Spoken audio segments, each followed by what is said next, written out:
এটা মুসলমান তোমার ইনসাফে বলে? 365 দিনে একদিনও ফজরের নামাজ পড়তা না? কোনোদিনও না, কোনোদিনও না। কেউ তোমারে জাগাইলো না? একদিনও কি মনে পড়লো না তোমার একজন আল্লাহ আছে? একদিনও মনে পড়লো না তোমার একজন নবী আছে? আস্তাগফিরুল্লাহ। এমন ভোলা আল্লাহকে কেমনে ভুললা? এমন ভোলা আল্লাহকে কেমনে ভুললা? এমন মালিক কেমনে ভুলে গেলা? এমন রব কেমনে ভুলে গেলা? এই জন্য ভাইয়া এটা চিন্তা করো। কলিজা যদি উল্টে যায়, দিল যদি আল্লাহ উল্টায় দেয়, আল্লাহ যদি বলে নাফরমান এই পরিমাণ পাপ করছো, নারী, ছবি, জিনা, ব্যভিচার, মদ, জুয়া, অসভ্যতার, নোংরামি, অশ্লীলতার, বেহায়াপনি, যা হাইওয়ান, কুকুর, বিড়াল আর শুকর আর জানোয়ারের মতো খা, ঘুমা, পেশাব পায়খানা কর, নিজের লজ্জাস্থানের চাহিদা পূরণ কর বেঈমান, তবে আমি তোর কোনোদিন আর আলো দেখাবো না, আমার সেজদা দিতে দেব না, আমার আখিরাত আর কোনোদিন তোকে দেখাবো না, আমার জান্নাত আর দেব না, আমি আর কোনোদিন তোকে 50 বছর খা, 60 বছর আমার দুনিয়া খা, 70 বছর আমার খা, যারহুম ইয়াকুলু ওয়া ইয়াতামাত্তাউ ওয়া ইউলহিহিমুল আমাল ফাসাউফা ইয়ালামুন।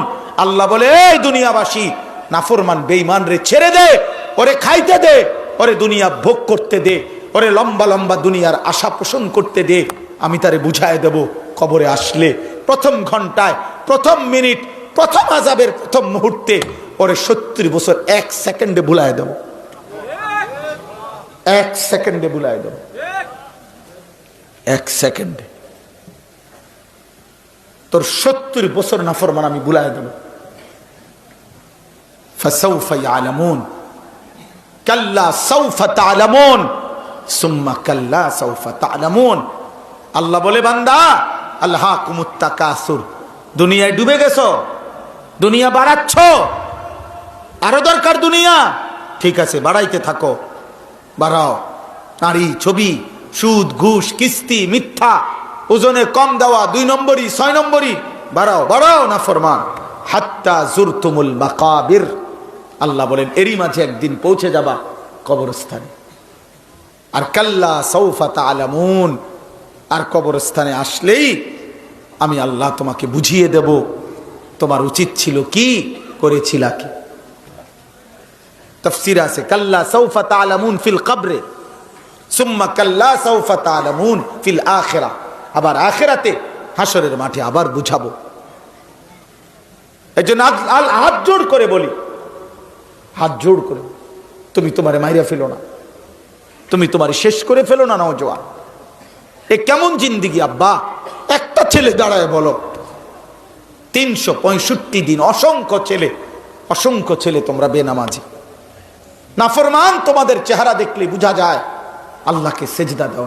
হায় গাদ্দার, যার কপালে সেজদা নাই, তুই তো আল্লাহর দুশমন,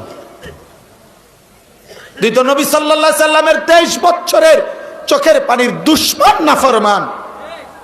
তোমার ভালোবাসা দিয়ে আমি করবো কি? তোমার ভালোবাসা দিয়ে আমি করবো কি? আমি তো বুটে খারাইছি না, তোমার মহব্বত দিয়ে আমি করবোটা কি? তুমি আমার মহব্বত দিয়ে করবা কি? তুমি তোমার মতো, আমি আমার মতো, তাহলে আমার ভালোবাসা দিয়ে তুমি করবা কি? তোমার ভালোবাসা দিয়ে আমি করবো কি? বলো না বাপ, ইনসাফ করো। হয় তুমি আমার দিকে আসো, নয় আমারে তোমার দিকে নাও, তাইলে না ভালোবাসা হবে। যার যে জায়গায় থাইকা ভালোবাসা কেমনে? তুমি আমার ভক্ত, কিসের ভক্ত? কেমনে, কোন যুক্তিতে? আপনার হুজুর, আপনার চুল একরকম, আমার চুল আরেক রকম, আপনার চলা একরকম, আমার চলা আরেক রকম, এটা নিয়ে ভক্ত? তাহলে এটা কি ধরনের মহব্বত বাবা? ইনসাফ করেন, রহম করেন, নিজের উপরে দয়া করেন, ছেলেরা বাপ দয়া করেন। এমন মালিক কেমনে ভুলে গেলা? একটা সেজদা দাও নাই আজকের সারা দিনে, দয়া করে আমি অনুরোধ করি তোমরা চলে যাও। সারাদিনে যারা 1 ওয়াক্ত নামাজ পড়ো নাই, এই হাইওয়ান, মানুষ রূপী পশু, তুমি চলে যাও, যাও বাবা, চলে যাও। তোমার মতো নাফরমান না শুনলেও চলবে, যা বাইর হবে, এটা তুই বেটা। তো আল্লাহর দুশ্মন বেটা, যে কপালে সেজদা নাই, যে কপাল আল্লাহর সামনে নয় না, যে কপাল সেজদা দেয় না, তার চাইতে বড় গাদ্দার, তার চাইতে বড় গাদ্দার, তার চাইতে বড় গাদ্দার আসমানের নিচে জমিনের উপরে নাই। তোমার চাইতে নিকৃষ্ট আর কোনো কেউ নেই। তুমি আমার কথা রাগ করবা তো তুমি রাগ করলে কুত্তারে জিগাইও। কুত্তা, একটা কুত্তারে জিগাইসবে নামাজি সেজদা যারা দিলা না, একটা কুত্তারে জিগাইও যে কুত্তা তুই সেজদা দিলি না কেন, তুই নামাজ পড়লি না কেন? তখন কুকুর বলবে, হে নাফরমান, আমারে আল্লাহ সেজদা দিতে বলে নাই, আমার উপরে নামাজ ফরজ নাই, আমারে আল্লাহ নামাজের যোগ্যতাই দেয় নাই, আমার মধ্যে সেজদার কোনো অনুমতিই নাই, আমারে সেজদা দিতে আল্লাহ আদেশ করে নাই, এই জন্য আমি কুকুর সেজদা দেই নাই। কিন্তু তুমি মানুষকে আল্লাহ সেজদা দিতে বলছে, এরপরও তুমি সেজদা দাও নাই, অতএব তুমি, আমি কুত্তার চাইতে নিকৃষ্ট বেটা। কুত্তা এই কারণে সেজদা দেয় না, তাকে আল্লাহ বলে নাই, তোকে বলছে নাফরমান, তোকে বলছে, তোকে সেজদা দিতে বলছে। বিবেক থাকলে ঘরে যাইও না, এখন সেজদা দাও, এখন দাও, এখন, নাইলে মনে রাখবা ভাত খাইতে পারবা, দুনিয়া চলবে। দোস্ত, আল্লাহ যেহেতু কাফের বেঈমানের ভাত থামায় নাই, তোমারও থামাইতো না।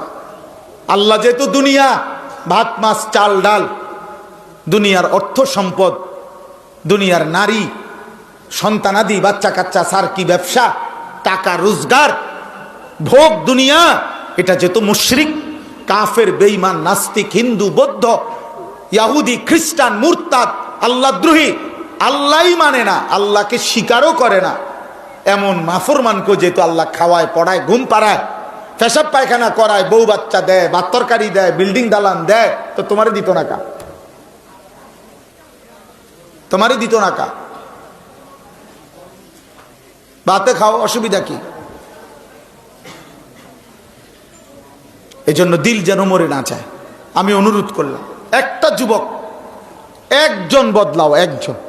আমি তোমার আশায় আসছি, আমি সবার আশায় আসি নাই, আমি আসছি সেই যুবকের আশায়, যে যুবক আল্লাহর দিকে ফিরবে, যে যুবক তার মালিককে চিনবে, সে তার রবের গোলামি করবে। আল্লাহ কোরআনে ডাক দিছে, বান্দা, ইয়া আইয়ুহাল ইনসান মা গাররাকা বিরব্বিকাল কারীম। আল্লাহ বলেন, হে মানুষ, আমার মতো দয়ালু মেহেরবান রব, 24 ঘন্টা যে আমি তোমাকে লালন পালন করছি। রব কাকে বলে? এই যে এখনো বলবো আমি এখানে, রব বলা হয় ওই সত্তাকে যিনি অনস্তিত্ব থেকে অস্তিত্বে এনেছেন, অস্তিত্বে এনে শেষ পর্যন্ত যিনি তার সৃষ্টির যাবতীয় ভালো মন্দ পূর্বাপর জেনে বুঝে তার অজান্তেই তাকে তিনি ধীরে ধীরে লালন পালন করে পূর্ণতার চূড়ান্ত সীমায় পৌঁছিয়ে দিচ্ছেন, তাকে বলে রব। আমি জানি বা না জানি, আমি বুঝি বা না বুঝি, কখন আমার রোদ দরকার, কখন আমার বৃষ্টি দরকার, কখন আমার আলো দরকার, কখন আমার অন্ধকার দরকার, কখন আমার দেহের জন্য, জীবনের জন্য কি দরকার, আমরা অনেকেই জানি না, কিছুই জানি না। কিন্তু যে সত্তা আমাদের সব কিছু দিয়ে যাচ্ছেন, লালন পালন করছেন, এই গোটা কায়নাত দিয়ে আমাদেরকে আদর সোহাগ করে লালন পালন করেছেন, সেই রব হচ্ছে আল্লাহ। আর সেজদা করতে তিনি বলছেন।